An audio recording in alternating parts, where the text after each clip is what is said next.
मिर्झा राजा जयसिंग आणि दिलेर खान यांच्यात बैठक झाली. मराठ्यांवरती कसा हल्ला करायचा, नेमका काय करायचं याचं नियोजन झालं आणि मराठ्यांचा पाठलाग सुरू झाला. दिलेर खान, दाऊद खान, मिर्झा राजा जयसिंग हे सर्वजण मराठ्यांचा पाठलाग करत होते.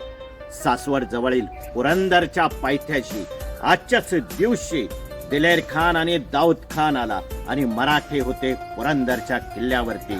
तो दिवस होता 31 मार्च 1665. दिलेर खान खालून तोफा आणि बंदुकांचा मारा करत होता पुरंदरवरती, परंतु मराठे मात्र पुरंदरच्या किल्ल्यावरून दिलेर खानाच्या मोगली सैन्यावरती तोफांचा आणि बंदुकांचा मारा करत होते आणि त्यामुळे दिलेर खान बेजार झाला. तो दिवस म्हणजे आजचा दिवस. जय शिवराय, जय शंभूराजे.